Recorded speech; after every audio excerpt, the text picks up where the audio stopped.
Hi, my name is Jeffro, and this is Digital Dominance, the podcast for service-based small business owners who are ready to seize the recognition and growth that their company deserves. You've worked hard to build a business you're proud of. Now it's time for Digital Domination. Welcome back to Digital Dominance. If you've ever Googled a company or public figure, chances are one of the first results you saw was their Wikipedia page. But most brands don't realize just how influential that presence is, not just for human searchers, but for AI, reputation, and even SEO. So today I'm joined by Bill Beutler, founder of Beutler Enterprises, a digital agency that helps brands navigate Wikipedia the right way.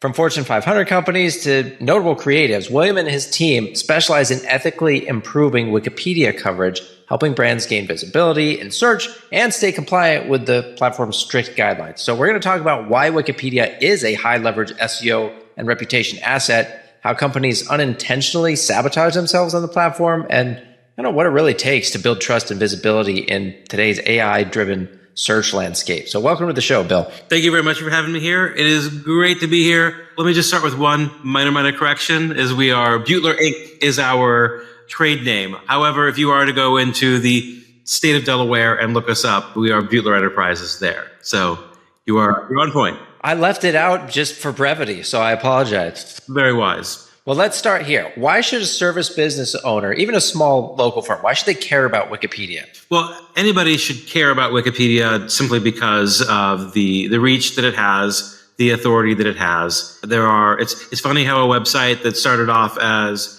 kind of being regarded as a joke or untrustworthy nearly a quarter of a century ago that it began, now has become part of the infrastructure of the internet.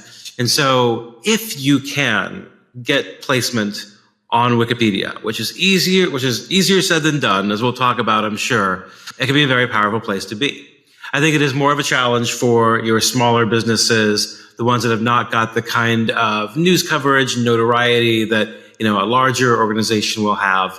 And so it can be helpful to have somebody who knows Wikipedia to kind of shepherd you through the process of, what do you need to get placement on Wikipedia? Yeah. Well, before we get to that notability piece, I'm also curious, are people still searching on Wikipedia? Because it seems like Perplexity and ChatGPT are kind of taking over our old search and research habits. Yeah, as a matter of fact, according to SimilarWeb, ChatGPT just notched above Wikipedia on the top 10 global websites. Wikipedia has been like number 7 for many years. ChatGPT.com just overtook it. That said, I don't think very many people ever went directly to Wikipedia to do a search. I think most people start at Google. Maybe they started Bing, but I'm guessing they started Google.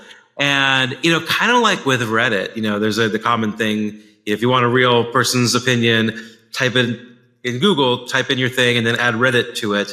Adding wiki to the end of a search, I think, is a fairly common thing to do.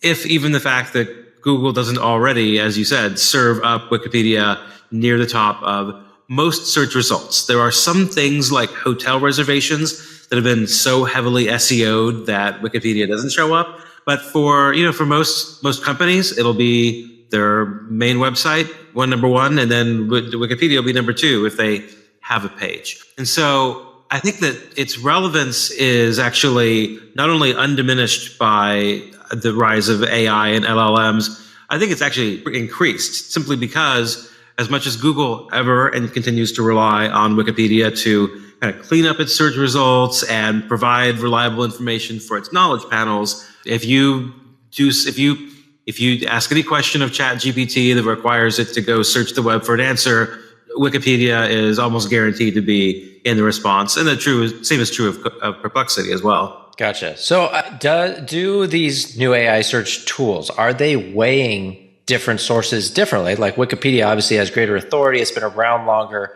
Does it consider that as a higher value of truth when deciding what to show to the user? Well, so this is you're asking about a really kind of new area. What are the weights of Wikipedia compared to other sites? There are a few things that I can say definitively, so Common Crawl is this big scrape of the web that is kind of quasi-legal because it just hoovers up everything. It's well known that is, foundational training data for basically it's table stakes for any LLM. And Wikipedia is the second highest what it is by volume. It's like the second most of any source of any URL in there is Wikipedia. Number one, believe it or not, is Blogspot, blogspot.com. I think just because people made so many Blogspot blogs back in the past and they're all still up there and they all contain genuine writing by people that it can train on. But like Wikipedia is like almost the perfect website for SEO. Well, it's almost the perfect website for LLMs to train on, just as it was previously the perfect website for, for SEO, for search engines, because of the structured data. Because the anchor text is connected to highly relevant text. It is perfect for connecting things and figuring things out. So, I mean, like Wikipedia taught AI everything it knows, and that's going to continue to be the case. And it also goes back to it for specific questions. So how much is it being weighted versus other sites? Don't have the answer for you, but that was always true of Google. Google's a black box. OpenAI, Anthropic, they're black boxes too. Gotcha. Well, that makes sense. And I totally agree. I see how structured it is with all the markup, and that obviously helps AI categorize the content and see what's related to what and everything. So let's talk for a second about kind of the strict rules that are around conflicts of interest and staying neutral. So when people are trying to update their pages, talk about some of the mistakes that people make when they're trying to do that, or even how do we approach this? Yeah. Well, I kind of look at it along two different vectors. One would be if you have an existing article that is about yourself or about your industry, versus if you don't have an article and you want to try to get one. So really, though, in both cases, the biggest mistake usually made is just barging in and kind of trying to make all the edits yourself, and just really mistake in a weird way is acting like you're a normal Wikipedia editor.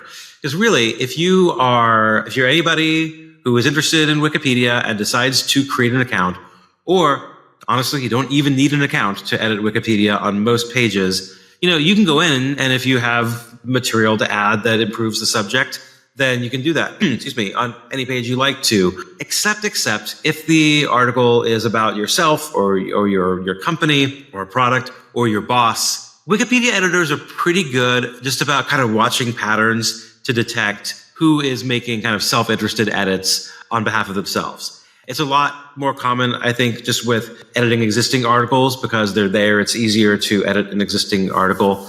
And creating a new article that requires more research and figuring out how one goes about that. So the point I mean to make here is if you are a business owner or if you are the brand manager for any product, service, or anything like that, the thing really to do is to read up on those conflict of interest rules that Wikipedia has.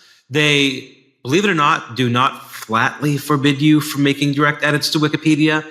They do, however, strongly discourage you from doing that. And instead, what they say you should do is create a Wikipedia account, say who you are and who you represent, and then if you want to work on an existing article, is to go to that article's talk page and post a message and tell editors what's wrong with the existing entry.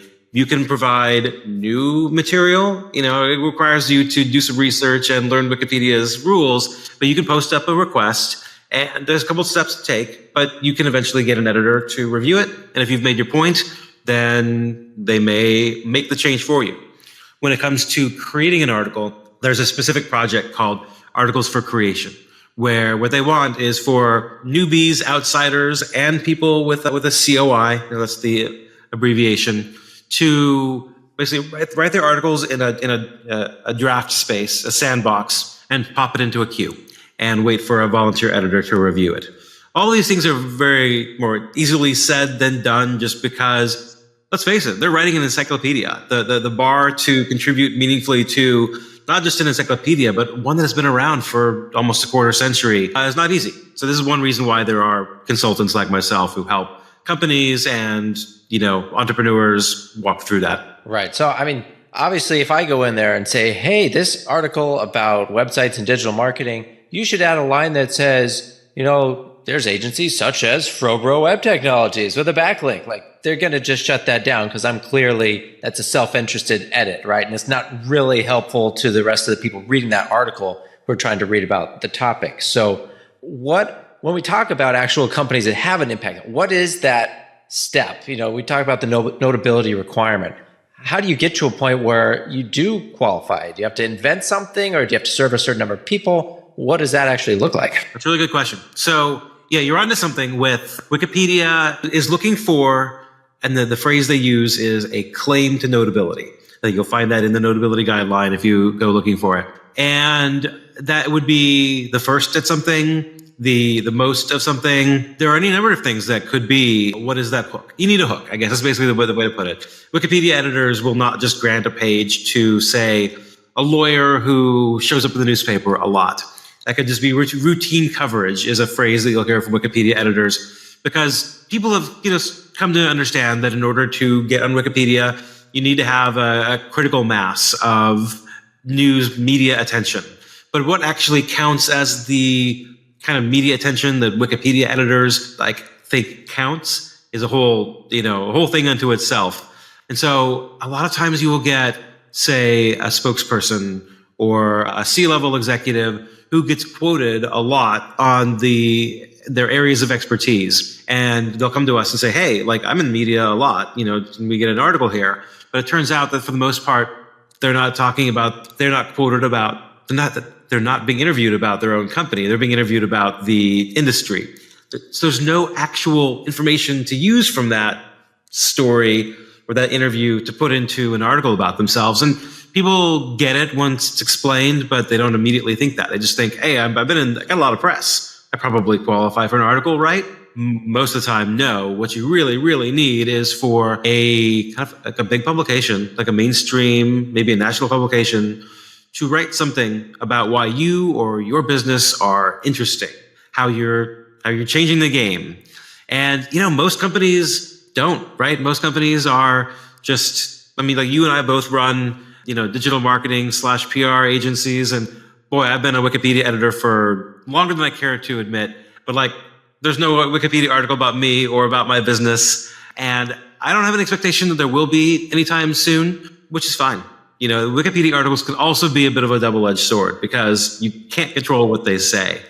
So it's such an attractive place to be, but there's so many question marks around how it's done. So should we even consider this now as we're building out a digital footprint? Maybe in the future we'll be big enough, or should we just wait until we're big enough and then turn our attention to Wikipedia and say, okay, let's see what we've got here? Yeah. So we never say that anybody should begin their marketing plan with Wikipedia. It really should be the capstone on a successful earned media campaign. There's marketing and there's PR, and they have a close relationship, and they're a little bit different. But if you do marketing where you have your owned channels are never going to be something that Wikipedia editors will look to. They're going to look to earn media from, a reputable publication. Another phrase you're surely familiar with, and listeners might be as well, is reliable sources. Wikipedia does not actively maintain a list of sources they consider to be reliable. They kind of have a multi-part test for which kinds of sources count. Because truly, even a publication say, take Bloomberg as one of your gold standard news publications. They also maintain an index, of companies that are not considered to be part of the editorial product that's not being written by Bloomberg journalists. It's being maintained by, somebody who runs a database on the business side. And so if you have a listing in a Bloomberg index, that's really nice, but it's not going to help you get a Wikipedia article. It's not the same thing as Bloomberg writing about you. If Bloomberg writes about you, you're getting into territory where you're probably going to get an article at some point. But yeah, so wait to the end. Wait, get as much press as you can, and then come talk to someone like me. Gotcha. So what about when you get to that point, you have an article, but maybe you're getting either poor or misleading coverage on Wikipedia? What can that company actually do about it without, getting banned or shamed in the edit history or whatever else might happen? Which they try, let me tell you. Folks definitely will come to us after they have already gone down that route. Here's one of the challenges, of course, is that Wikipedia just reflects what is out there in the media. And so complaining about bad coverage on Wikipedia is a little bit like shooting the messenger that it wasn't. Granted, if somebody does start writing bad stuff about you on Wikipedia that does not have any source, that can come right out. In fact, you should always be careful about, err on the side of not directly editing Wikipedia. But if there's false defamatory information and there's no source for it, nobody really ultimately is going to fault you for going in and taking that out. There's almost 7 million articles in Wikipedia, and there's like 100,000 some active editors. There's just not enough to go around. But if there's negative press about you, there's a chance that it's going to be in the article somewhere. And so we certainly work with companies, especially large companies where, they do have some spots on their environmental record, or they've been involved in some lawsuit in the past, or maybe even ongoing. And so what we look at is, one, is this material being presented, neutrally? Also, are there like more details than are really necessary for the reader to get the idea? Because sometimes the people who write those sections are the ones who are like especially animated about it, and they might kind of overdo it. That's an opportunity for us to come in and say, hey, we're representing this company. We've noticed that this section is like, it's just too much, man.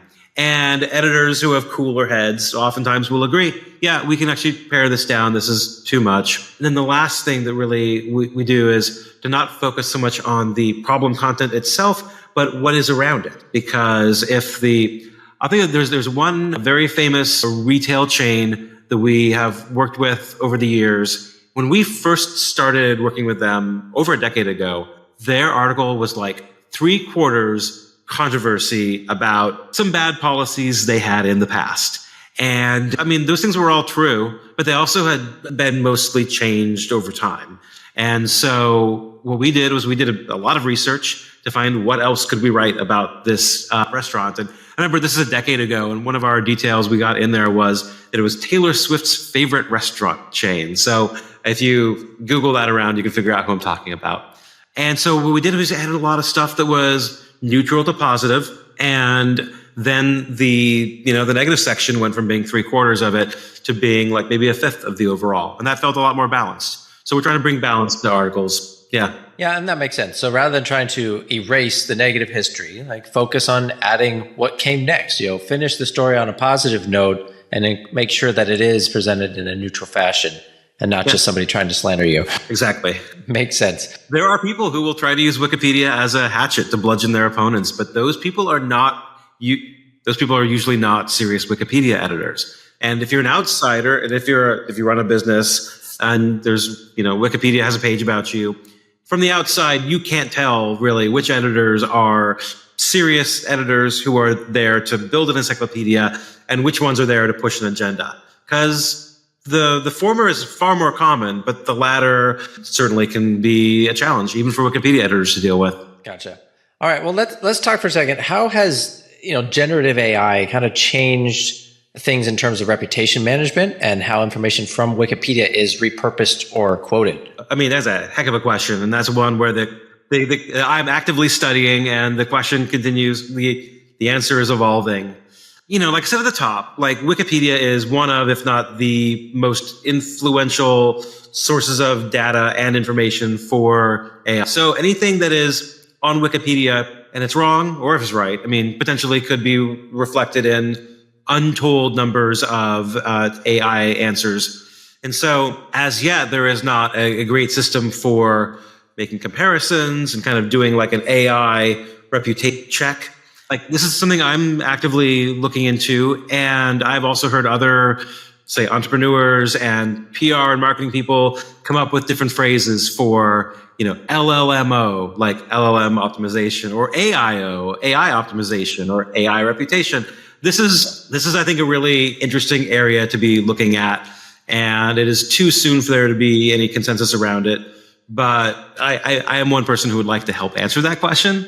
One thing I can say is that it's going to have some kind of effect on the work that we do, because Wikipedia is, one important component of what people learn about when they, look up any topic on AI or on LLMs. And truly, like, I do feel like that AI chatbots are the new Google search. Speaking for myself personally, I probably use ChatGPT 3 times as much as I use Google at this point in time. I will have a question in mind, and I think I'm going to put this on Google. And I'm like, wait a minute, I'm just going to get an AI overview answer. And I trust GPT a little more than I trust the Gemini overviews. So, yeah, no. And the other question, I think, what I thought you were going to ask me in the first place was about how writing articles has changed. A couple of years ago, we were talking to a crypto company who were talking about working on their Wikipedia article. And they were surprised to learn that we didn't use AI to write our articles. Granted, this is before GPT-4, so like it was still nascent at the time. I mean, we were surprised that they thought that we could. So subsequently, we've tried multiple experiments. One we wrote about in our blog a couple of years ago. Can we write a satisfactory Wikipedia article using, GPTs, our weapon of choice? I mean, the answer is no, absolutely not. Especially something that you want to pass muster with a Wikipedia editor who's reviewing your content. Like, it does a pretty good job of the imitation game. It sounds like a Wikipedia page, but it cannot do research that actually matches up. There may be some version of this in the future that can, but right now, even the deep research, I tried to set deep research to do some work for me to write a Wikipedia article, and it was not useful at all. Gotcha. Yeah, it will get there, but for now, it's still. It may well. And there's always this question about like whether we've kind of maxed out on the available training data, right? So, I mean, one of the most interesting conspiratorial theories I heard about why Elon Musk wants into the federal government is because it's the treasure trove of AI training data that nobody else has. A little scary, but also not terribly implausible. Well, it's funny you mentioned, how often you use ChatGPT versus Google and stuff. When I switched my default assistant to Perplexity from Google, like there's that moment of hesitation. Like I feel, am I betraying Google by switching this off? Like, what am I giving up by doing this? But at the same time, it's like, it's giving me better answers and more helpful responses. Yeah. And so all right, I'm going to use that for now until Gemini somehow catches up. Yeah. Is GPT your other, like, it sounds like Perplexity is your primary chatbot? So I just recently switched to Perplexity on my phone because I use that just for quick queries and searches instead of going to Google. But I use ChatGPT for any work stuff where I'm helping come up with topics for podcast questions or drafting, posts for social media that I'm going to go in and edit. And like, there's a bunch of stuff like that I use it for that saves me a ton of time. Totally. So for that, ChatGPT, but Perplexity is everything else right now. I might go back to Perplexity. It's been a couple months since I used it, but I did like what I found there when I had used it before. Yeah. So, I mean, there's so many platforms, obviously, and Claude is another one. Some people say, Claude writes better content scripts than ChatGPT. So it's like, okay, well, I don't want to have all the platforms. Like I kind of need to find one that's pretty good and maybe stick with that for most of the time. But it is interesting to try and stay on top of all the different platforms. Like they're all competing with each other to try and be better. The nice thing about ChatGPT is it is big and has a lot of money behind it. And so they are making big advancements very quickly. And we see that with some of their image generation and now Sora with the videos and stuff. It's like, okay, we're getting there. Doing some amazing stuff, no doubt. Yeah. So this is all very cool. Last thing before we wrap up, are there any like red flags or things a company should notice where it's like, hey, you probably shouldn't touch your own Wikipedia page ever? It's rare. It's rare where you can't have some kind of salutary effect on your page. Some years ago, a friend and former colleague who was working with a company that was in some lawsuit, I looked at the page for him, and the page was kind of a disaster zone, but also there were other controversies that were not currently mentioned. And I was like, man, I don't say this very often, but maybe this is one time where you just want to leave it be. Because if it can be a hornet's nest and you kick it, then, it might, if that's a company that really had some serious issues, right?